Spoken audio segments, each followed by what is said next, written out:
오늘은 사무엘상 30장에서 1절부터 30절까지의 말씀을 드립니다. 오늘 제목은 부르짖고 회복하라 라는 제목으로 말씀을 드립니다. 시글락은 브엘세바에서 한 30-40km 떨어진 블레셋 땅입니다.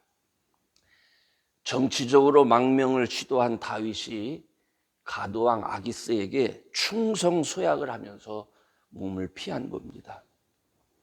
지리적으로는 이 가드왕 아기스에게는 이 시글락이 아주 골치 아픈 지역입니다. 구술 사람, 기르스 사람, 아말렉 사람들이 수시로 팔레스틴 또 이스라엘 남방을 침입해가지고 약탈을 자행하면서 살았기 때문에 어떻게 하면 저 남방을 지킬 수 있을까라고 생각하던 차에 다윗이 들어온 거예요. 그래서 다윗을 그곳으로 보내게 됩니다. 다윗은 그곳에 자리를 잡은 후에 자기의 입지를 굳혀갑니다. 그는 세상 사람들처럼 이제 살게 됩니다. 하나님의 뜻을 구하지 않고 이스라엘의 기름받은 종으로서가 아니라 블레셋 사람의 밑에서 블레셋 사람답게 살죠.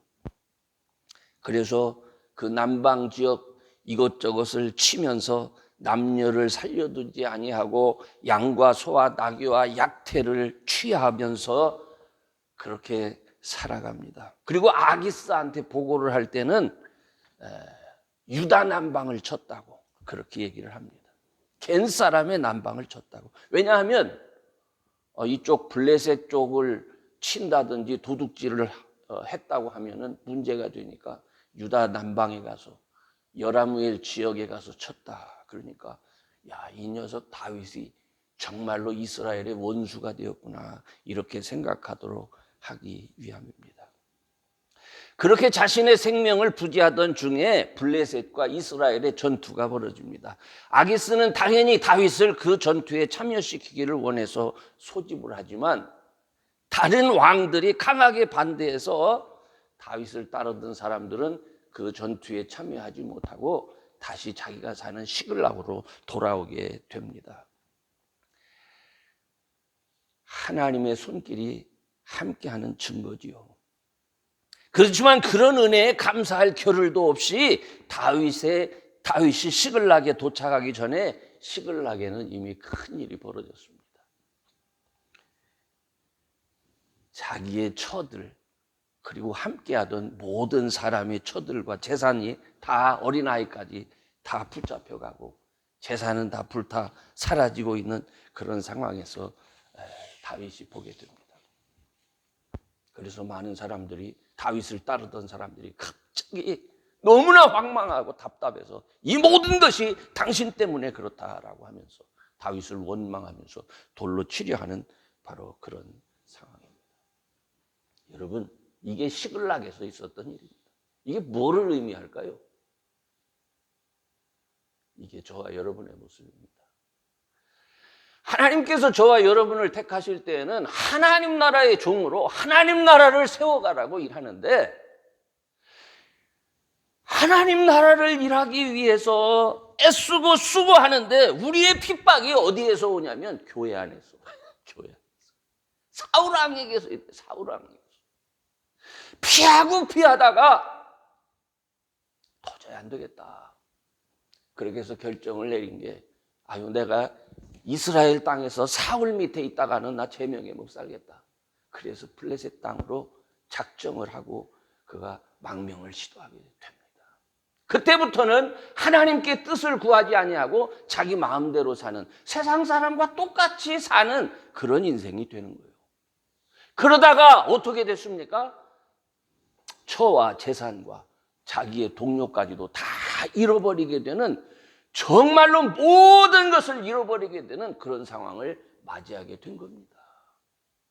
그래서 저는 이 말씀을 이렇게 묵상하다가 남 얘기 아니네 하는 생각이 들었어요. 남 얘기 아니네. 나도 한때는 목사 안수를 받으면서 무릎 꿇고 하나님 앞에 할 때는 뭔가 주를 위해서 큰 것을 기대하고 하나님의 능력을 기대했는데 이거 뭐 차라리 안수를 받지 말걸, 이런 생각이 들 정도로. 그래서 어느 때는 지난번에도 말씀드렸지만 사모가 다른 사람 택하는데 괜히 당신인 줄 알고 잘못 나선 거 아니요? 이런 소리나 듣고 그렇게 되잖아요. 자, 이제부터 중요해요. 그렇게 되어졌을 때 어떻게 해야 됩니까? 정신 차려야 돼요. 정신 차려야 돼요. 처와 자식들과 가진 재산이 모두 강탈당하고 자신의 집이 불타고 있거나 잿더미로 변하는 것을 보면서 사람들은 다 정신을 잃어버렸어요. 다 정신을 잃어버렸어요.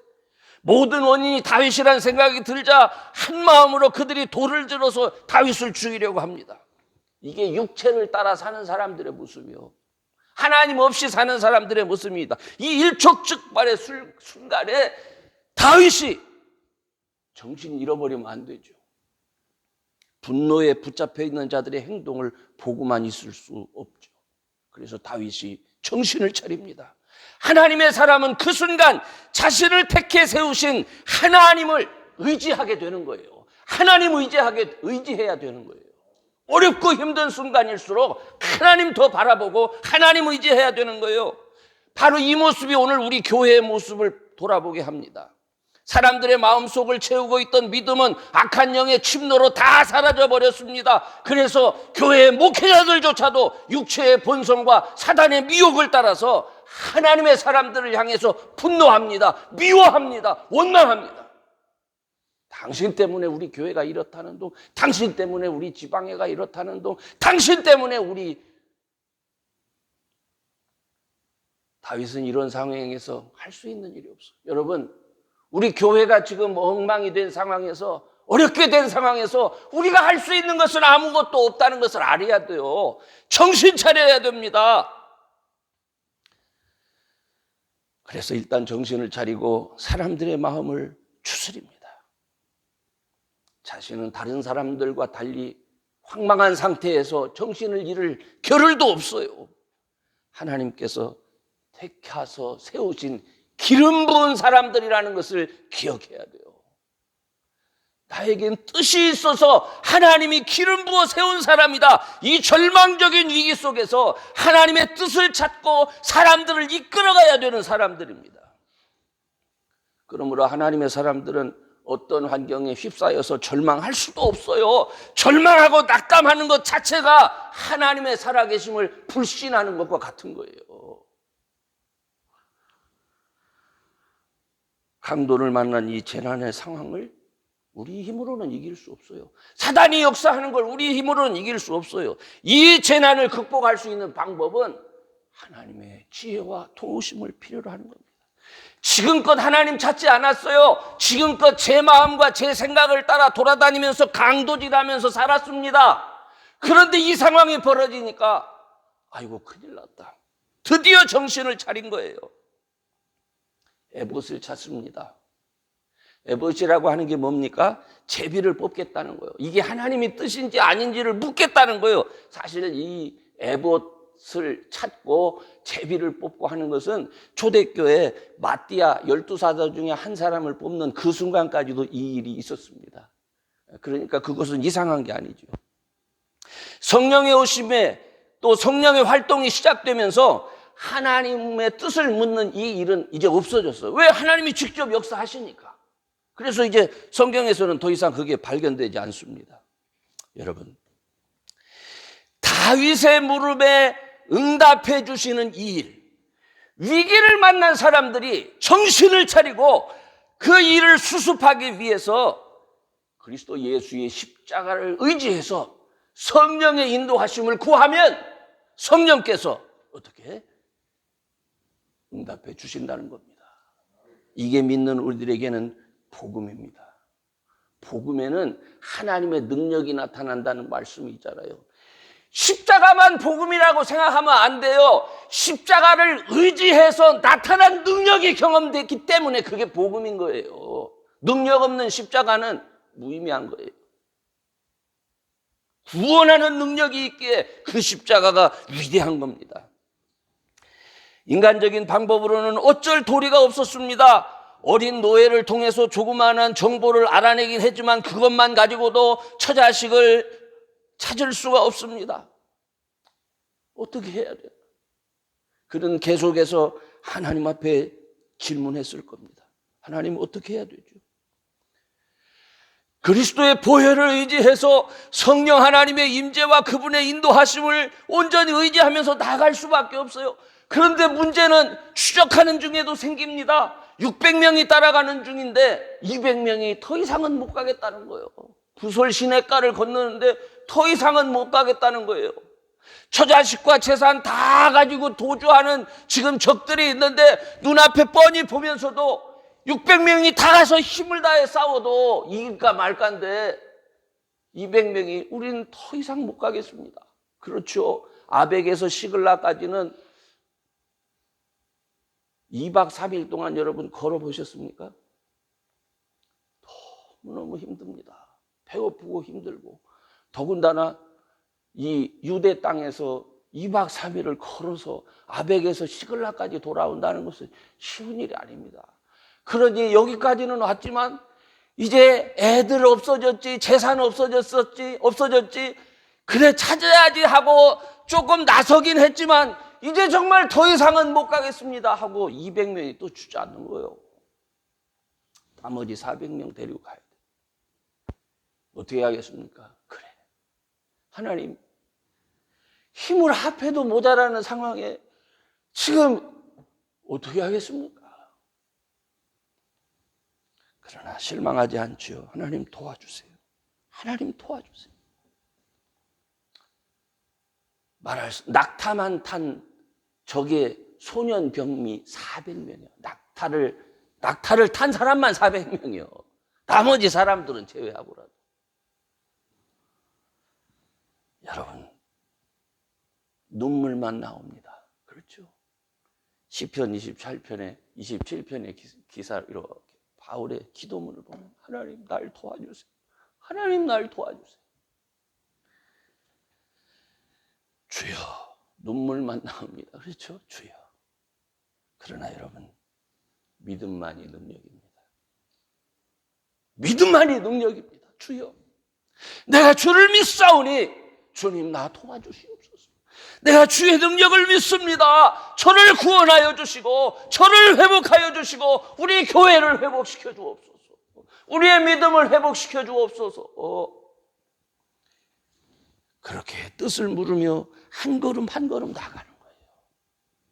어렵고 힘들 때 우리가 할 수 있는 것, 우리를 구원하신 십자가 앞에 나가는 것밖에는 없습니다. 그 일조차도 게으르면 안 돼요. 주여 하고 부르짖는 그 일조차 게으르면 안 돼요. 힘써 나가야 되는 거예요.